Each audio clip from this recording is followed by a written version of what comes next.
I know you've seen it, but let me explain what's really behind it. Because the consequences are much deeper than they seem. Trump just pulled off something nobody thought was possible. For months, he had been pressing Mexico's government over their refusal to confront the cartels. He offered military assistance. He pushed for joint operations. He warned about what would happen if the cartels continued to strengthen. And Mexico's president said no every single time until the country erupted. Because what started as quiet frustration inside Mexico suddenly exploded into full-blown chaos. Major cities under siege. The national palace swarmed by angry citizens, security barriers ripped down, and people accusing the government of protecting the very criminal networks terrorizing them. And right in the center of the storm was Trump's gamble, a blunt offer: give us the green light and we will solve the cartel problem for you. Mexico rejected him, but then the cartels made a fatal mistake, and that mistake changed everything. Today, we are breaking down what Trump saw coming, why Mexico's government finally buckled under the pressure, how this seismic shift has already sent shockwaves across the hemisphere, and why this moment represents one of the biggest strategic wins of Trump's second term. By the end of this story, you will see the larger picture that has been hiding in plain sight. To understand why Trump's gamble paid off so dramatically, we need to go back to the moment everything started unraveling inside Mexico. Picture this. It is a weekend in late 2025, and Mexico City, one of the largest, most vibrant capitals in the world, erupts.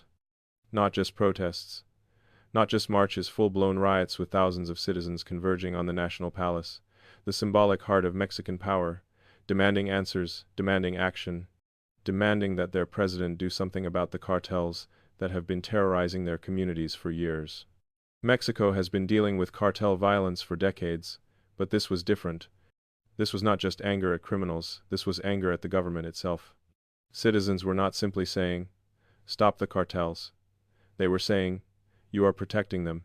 You are the reason they are still here." Imagine, for a moment, if people in your own country and your own city truly believed that the government was in league with the very gangs making their lives unsafe. That is not just distrust, that is a total breakdown of faith in leadership. And that is exactly what happened in Mexico. Protesters tore down metal barriers around the presidential palace. They pushed past security forces. Police officers, over 100 of them, were injured as the crowds grew angrier and more desperate. Officers fell back into defensive formations holding plastic shields as citizens chanted, "Carlos did not die. The government killed him." Who was Carlos? Carlos Monzone was a sitting mayor, young, charismatic, and hugely popular, especially among younger Mexicans who saw him as a voice for reform and accountability. He was a vocal critic of both the cartels and the government's failure to confront them. One day, in broad daylight, in front of witnesses, cartel forces murdered him. Now, you might think that such violence would make people more afraid, more willing to stay quiet. For a while, that is exactly what happened. But Carlos's death had the opposite effect. It became the moment when fear turned into rage, when silence turned into shouting, when people stopped blaming just the cartels and started blaming the government for allowing it to happen. The chant spread like wildfire across social media, across protests, across the entire country. It was not literally true, of course the cartels pulled the trigger, but in the minds of millions of Mexicans, it might as well have been the government.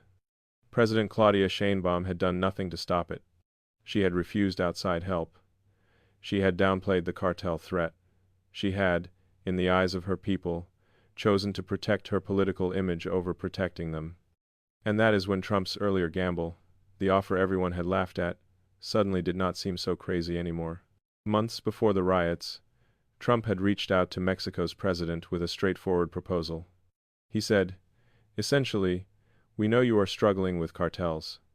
We know they are powerful, well-funded, and deeply embedded in your country. Let us help.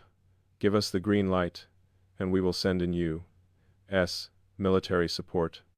We will coordinate with your forces. We will target cartel leadership, disrupt their supply chains, cut off their funding, do what needs to be done to permanently weaken their grip on your country." Now, imagine being Mexico's president and hearing that. On one hand, it is a tempting offer. The cartels are a nightmare. They have killed tens of thousands of people.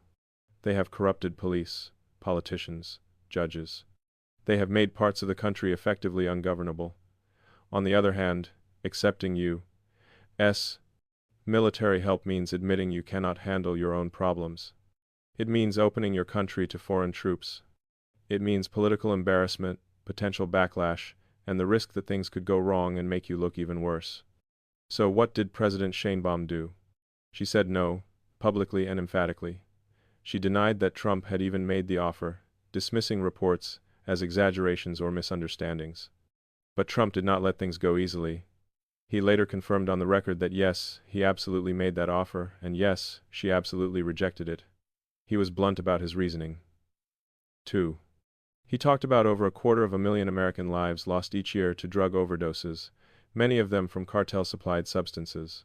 He talked about the millions of migrants who crossed into the United States, many transported or exploited by cartel-controlled smuggling networks. He framed the fight against the cartels not as interference in Mexico's sovereignty, but as a shared challenge affecting both nations. For a while, it seemed like Shanebomb's gamble, refusing Trump and trying to manage the cartel problem on her own terms, might work. The status quo held. Violence continued, but it was not boiling over. The public was frustrated but not yet furious. Then Carlos was killed, then the riots started, and then something else happened. Something that most people outside Mexico did not notice at first, but that changed the entire political equation. Mexican officials started breaking ranks. One of the most striking moments came when Senator Lily Tellez went on television and said plainly, "Mexico is a narco-state." She did not sugarcoat it, she did not hedge. She said that the ruling political party, Morena, had been financed by cartel money. She said cartel influence reached deep into government institutions.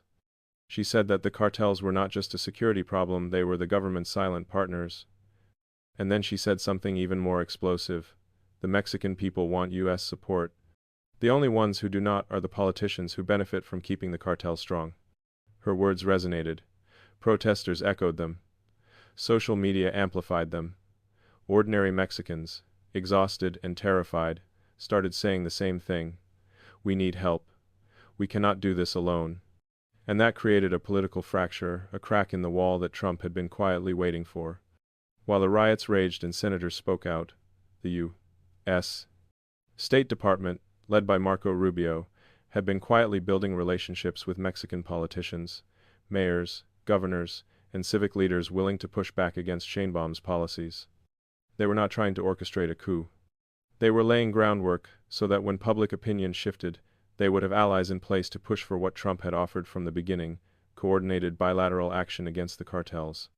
And while all this unfolded in Mexico, Trump made another move that most analysts did not connect at first, but turned out to be critical. He started turning up the pressure on Venezuela.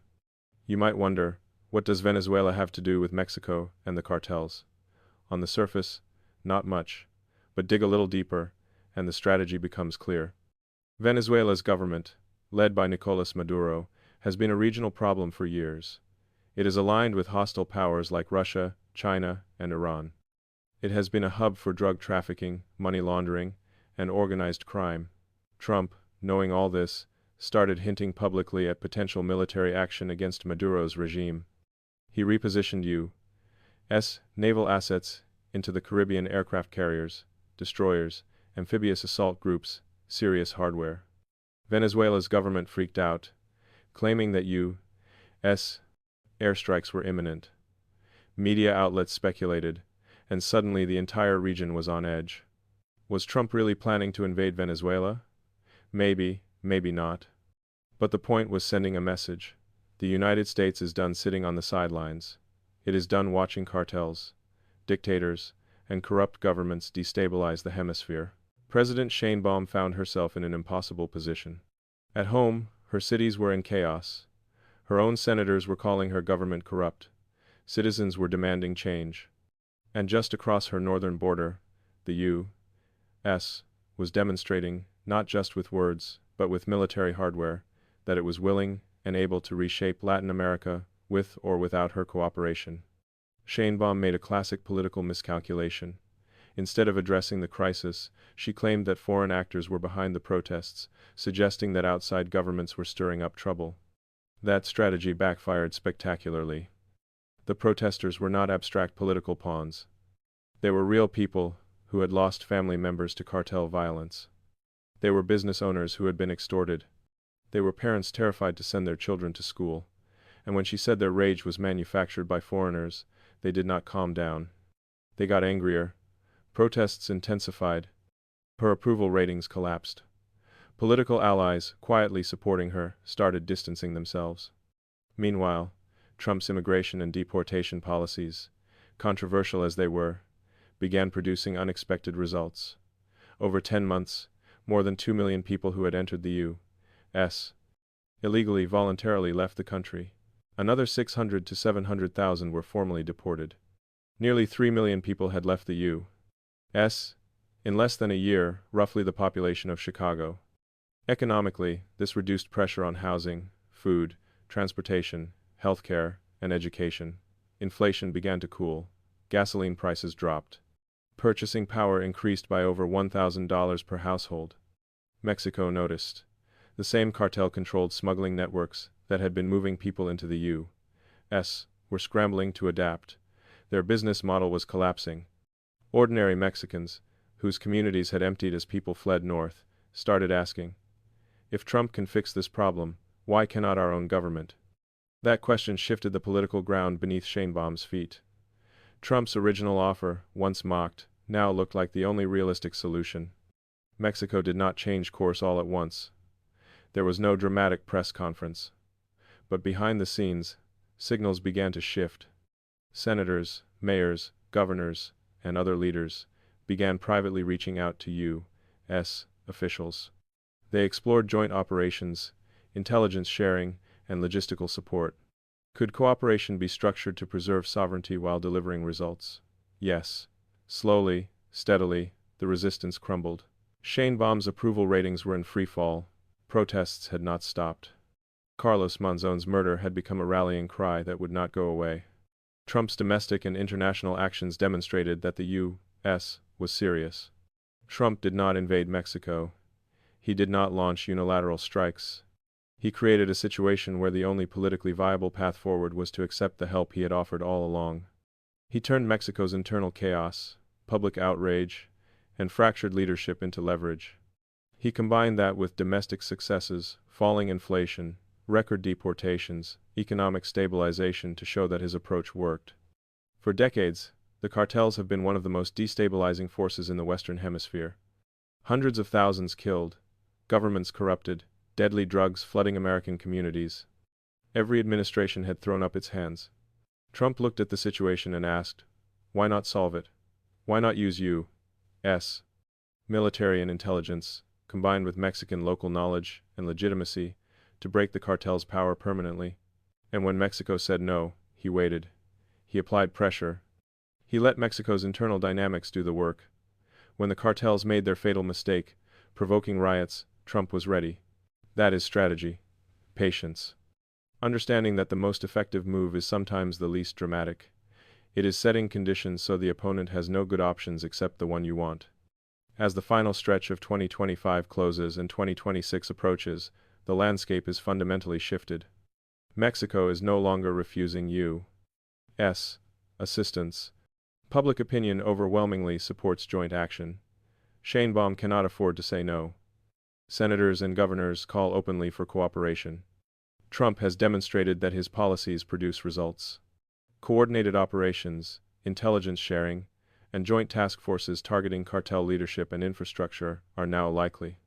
Cartel financing, weapons, and smuggling networks face unprecedented pressure. The Western Hemisphere is being realigned with the U.S., asserting a much stronger role in regional security. The lesson is clear. Power is most effective when it understands the dynamics of human behavior, societal pressure, and perception. Strategy is rarely about dramatic force. It is about patience, timing, and creating a scenario where your opponent chooses the path you want because it aligns with their interests. Chaos becomes an instrument of change. Fear becomes empowerment. One well-timed offer, dismissed as naive, can alter history.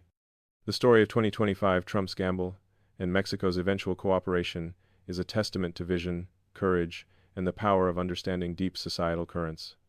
It reminds us that even entrenched problems, criminal, political, or societal, can be solved when patience, strategy, and moral clarity converge. It is a story of hope, that governments can act decisively, that change is possible, and that leaders who anticipate rather than react can transform history itself.